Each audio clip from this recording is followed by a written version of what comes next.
हूं कपिल और आप देख रहे हैं नेक्स्ट 9 न्यूज। हम बात कर रहे हैं राजस्थान की, जहां पर पायलट लगातार नाराज नजर आ रहे हैं और उन्हें मनाने के लिए क्या कुछ कांग्रेस करेगी ये देखने वाली बात होगी, क्योंकि चुनाव से पहले गहलोत लगातार जिस तरीके की बयानबाजी कर रहे हैं उससे साफ तौर पर जाहिर हो जाता है कि वो फिलहाल मुख्यमंत्री पद की जो कुर्सी है उसे छोड़ने के मूड में कतई नहीं है।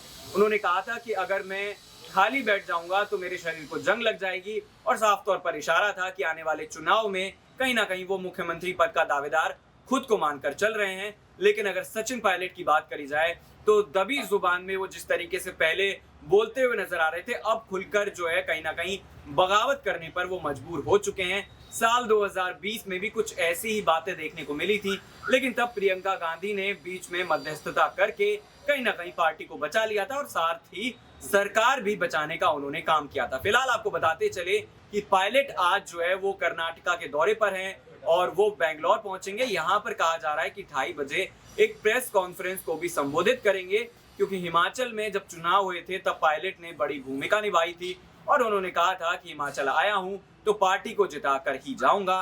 हालांकि पार्टी को एक बड़ी जीत हासिल भी हुई थी।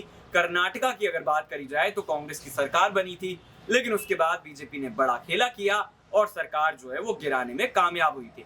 अब जिस तरीके से पायलट कर्नाटक पहुंचे हैं, ये माना जा रहा है कि एक बड़ा ऐलान यहाँ पर हो सकता है।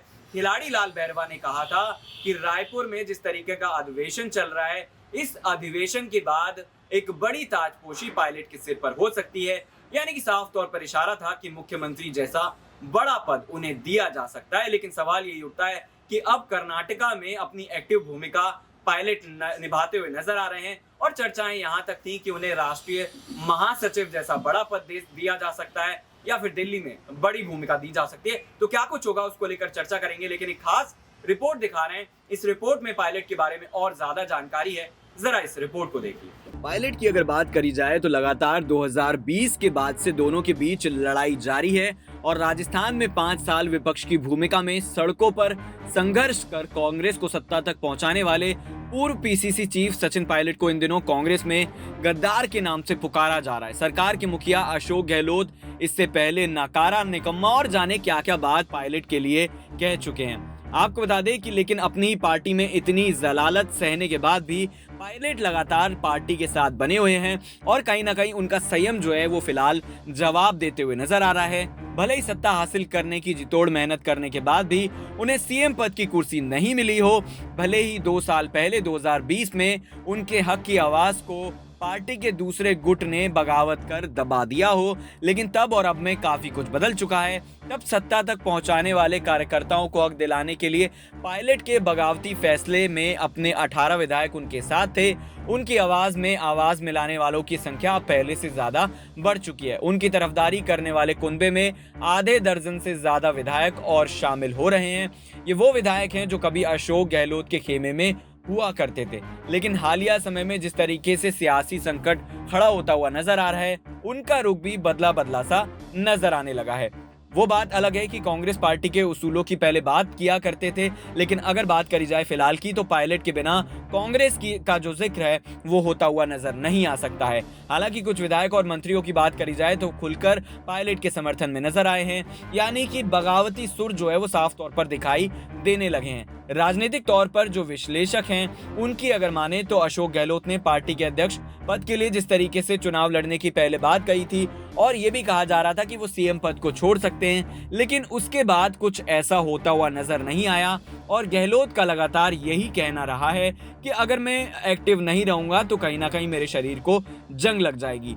साल 2020 का हमने जिक्र किया जब ये कहा जा रहा था कि पायलट बगावती सुर अपनाए हुए हैं और वो शायद भाजपा में जा सकते हैं, लेकिन वहां ऐसा होता हुआ नजर नहीं आया। लेकिन अब एक बार फिर से पायलट जो है वो लगातार ये कहते हुए नजर आ रहे हैं, वो अपनी मांग रखते हुए नजर आ रहे हैं कि अब जो इंतजार है उसका सब्र कहीं ना कहीं कब उन्हें मिलेगा, इसको लेकर सिर्फ कयास लगाए जा रहे हैं। क्योंकि अगर बात करी जाए जिस तरीके से वो राजस्थान में जब भारत जोड़ो यात्रा पहुंचती है तब लगातार राहुल गांधी के साथ चलते हैं और कहीं ना कहीं उनकी कोशिश थी कि राहुल गांधी के दिल में क्या है ये जाना जाए और वो क्या सोचते हैं वो बताया जाए, क्योंकि दौसा में उनके समर्थन में जबरदस्त नारे लगते हैं और इन्हीं नारों के बाद ये माना जाने लगा और ये कयास भी लगाए जाने लगे कि कांग्रेस आला कमान एक बड़ा फैसला जल्द ही सुना सकती है। और फिर लगातार चर्चाएं होती हैं, सुखजिंदर सिंह रंधावा की एंट्री होती है, वो 1-to-1 बातचीत करते हैं और उसका कोई हल नहीं निकलता। राहुल गांधी जो है वो भारत जोड़ो यात्रा लेकर आते हैं। उसके बाद ये चर्चाएं भी होती हैं कि राहुल गांधी के हाथ से अब ये पूरा मामला निकल चुका है, वो इस मसले पर कोई बड़ा फैसला ले लें, ऐसी उम्मीदें काफ़ी कम हैं। उसके बाद हम लगातार देखते हैं कि जगह जगह, यानी कि अगर दिल्ली की बात करी जाए तो गांधी परिवार के साथ तमाम मीटिंग पायलट करते हुए नजर आते हैं। और ये भी कहा जाता है कि 2019 में जब इलेक्शन हुए लोकसभा के, तब एक करारी हार अशोक गहलोत को मिली। लोकसभा तमाम सीटों पर हार मिली कांग्रेस को। उसके बाद से ही लगातार गहलोत के बीच जो गांधी परिवार की दूरी थी वो बढ़ती गई। हालांकि जादूगर के नाम से पायलट को जाना जाता है और 81 विधायकों ने जिस तरीके से गहलोत के समर्थन में बगावत कर दी थी और ये कहा जा रहा था कि सरकार गिर सकती है। हालांकि पूरा जो मामला है वो सीपी जोशी के पास गया और साथ ही साथ ये भी कहा जा रहा है कि ये जो पूरा मामला है हाई कोर्ट में इसकी सुनवाई लगातार चल रही है।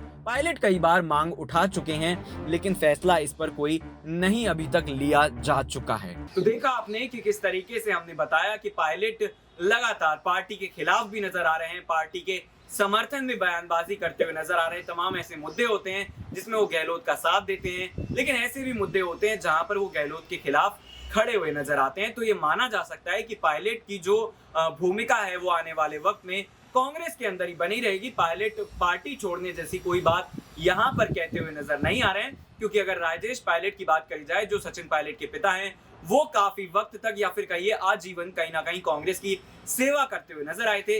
पायलट की अगर बात करी जाए तो कहा जा रहा है कि वो बैंगलोर में पहुंचेंगे और यहाँ पर जो जनसभा है उसे संबोधित करेंगे। और ये भी आपको बताते चले कि हिमाचल में उन्होंने काफी अहम भूमिका निभाई थी। तो यहाँ पर ये देखना होगा कि कर्नाटका में जिस तरीके से प्रियंका गांधी, मल्लिकार्जुन खड़गे और अब पायलट, यानी कि कांग्रेस की बात करी जाए तो तमाम बड़े नेताओं का आना जाना लगातार जारी है और पायलट ही वो बड़े आने वाले वक्त में नेता हो सकते हैं जिनके फेस पर कहीं ना कहीं पार्टी आने वाले वक्त में न सिर्फ राजस्थान में चुनाव लड़ती हुई नजर आ सकती है, बल्कि तमाम ऐसी जगह पर वो स्टार प्रचारक के तौर पर प्रचार करते हुए नजर आ सकते हैं। और साथ ही साथ आपको ये भी बताते चले कि जब पंजाब में भारत जोड़ो यात्रा पहुंची थी, तब वहां पर भी पायलट लगातार राहुल गांधी के साथ चले थे। पायलट दिल्ली में भी अपनी एक्टिव भूमिका निभा रहे हैं, क्योंकि कई बार हमने देखा है कि वो दिल्ली जाते हैं और कहीं ना कहीं गांधी परिवार के साथ बातचीत करते हुए नजर आते हैं। राजस्थान में जब पहुंचती है भारत जोड़ो यात्रा, तब भी राहुल गांधी के साथ वो चलते हुए नजर आते हैं। दौसा में उनके समर्थन में बड़े नारे लगते हैं। तो साफ तौर पर ही माना जा सकता है कि सचिन पायलट न सिर्फ राजस्थान की सियासत में बड़ा चेहरा होंगे आने वाले वक्त में, बल्कि अगर वो बने रहते हैं, कांग्रेस उन्हें मनाने में कामयाब हो जाती है, तो फिर कांग्रेस में भी एक बड़ा चेहरा, बड़ा पद संभालते हुए सचिन पायलट नजर आएंगे। आपकी क्या कुछ राय प्रतिक्रिया है, कमेंट बॉक्स में जरूर बताइएगा। फिलहाल हमारी खास पेशकश में इतना ही।